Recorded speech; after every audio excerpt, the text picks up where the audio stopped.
क्लोपेट्रा तारीख की शायद वाहिद खातून हैं जिन्हें मरने के 2000 साल बाद भी सेलिब्रिटी का दर्जा हासिल है।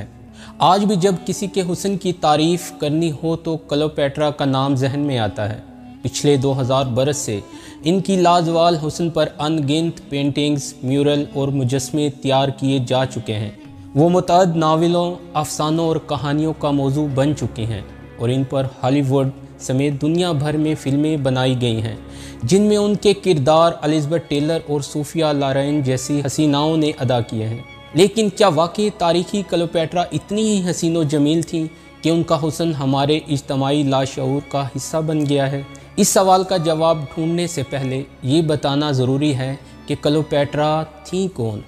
आज हम जिस खातून को क्लोपेट्रा के नाम से जानते हैं वो दरअसल क्लोपेट्रा शशम हैं, जो 69 कबल मसीह में मिस्र के हुक्मरान बतलीमूस द्वादहम के घर में पैदा हुई थी। जब वालिद का इंतकाल हुआ तो असूली तौर पर इक़्तिदार 18 साला क्लोपेट्रा के पास आना चाहिए था, मगर लोगों को औरत राज कबूल नहीं था, इसीलिए इन्हें छोटे भाई के साथ मुश्तरका हुक्मरान बना दिया गया था। कहावत मशहूर है कि एक गुदड़ी में 2 फ़कीर और एक मुल्क में 2 बादशाह नहीं समा सकते, तो एक तख्त पर 2 बादशाह कैसे रह पाते। तो फिर यही हुआ कि क्लोपेट्रा को भाई की फ़ौजों से जान बचाकर मिस्र से भागकर रोम जाना और रोमन बादशाह जूलियस सीज़र से मदद हासिल करना पड़ गया। सीज़र मिस्री मलका की फरियाद से कम और अदाओं का असीर ज़्यादा हुआ और इसने मिस्र पर चढ़ाई कर दी और मुश्किल ही से सही लेकिन क्लोपेट्रा को दोबारा तख्त पर बिठा दिया, जहां वो तवील अरसा बराजमान रहीं। सीज़र के कत्ल के बाद रूमी ताज मार्क एंटनी के सर पर सजा तो उन्होंने शायद इसी विरासत के तहत क्लोपेट्रा से भी अफेयर चलाना शुरू कर दिया। रवायत के मुताबिक जब बागियों ने क्लोपेट्रा को शिकस्त दे दी तो उन्होंने ख़ुद को सांप से डसवा कर ख़ुदकुशी कर डाली और मार धाड़, सनसनीखेज़ महलाती साजिशों और भरपूर फिल्मी कहानी जैसी ज़िंदगी गुजारने के बाद मरते वक़्त क्लोपेट्रा की उम्र सिर्फ 39 बरस थी। क्लोपेट्रा के मुबीना लाफानी हुस्न का सबसे पहला जिक्र हमें रोमन तारीख़दान कैसियस ड्यू की किताब में मिलता है, जो कहते हैं कि वो बेमिसाल हुस्न की मालिका थी।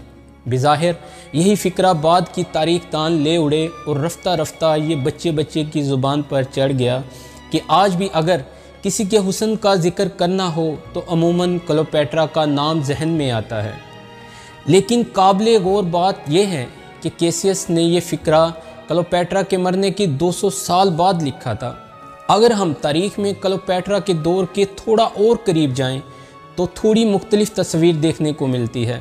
मशहूर मौरख प्लूटारक कैसियस से 100 साल पहले गुजरे हैं। वो लिखते हैं कि उनका हुस्न इतना बेमिसाल नहीं था, देखने वालों पर कोई गहरा तासुर छोड़ता, और यही कि क्लोपेट्रा की जिस्मानी खूबसूरती से ज़्यादा उनकी शख्सियत देखने वालों को मुतासर करती थी।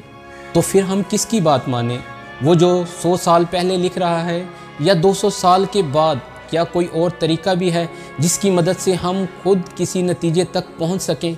खुशकिस्मती से ऐसे कई तरीके मौजूद हैं। एक तो क्लोपेट्रा के दौर के सिक्के हैं जिनमें उनका चेहरा दिखाया गया है। उनमें क्लोपेट्रा की नाक लंबी और टेढ़ी नज़र आती है और थोड़ी भी कुछ ज़्यादा ही उभरी हुई है। मज़ीद ये कि उनकी गर्दन पर चर्बी की तहों से ऐसा लगता है जैसे वो गिल्लड़ की बीमारी का शिकार थी। इन सिक्कों में कोई ऐसी चीज़ नज़र नहीं आती जिसकी बिना पर कहा जा सके कि क्लोपेट्रा वाकई किसी असातेरी देवी की तरह हसीनो जमील थी, बल्कि इनमें क्लोपेट्रा नस्वानी हुस्न की तारीख साज मॉडल की बजाय मर्दाना नकूश की ज़्यादा हामिल दिखाई देती हैं। लेकिन ये भी तो हो सकता है कि सिक्का साजों ने जानबूझकर मलका की ऐसी तस्वीर पेश की हो कि वो कमज़ोर नज़र आएँ, बल्कि सख्त गिर हुक्मरान के रूप में दिखाई दें।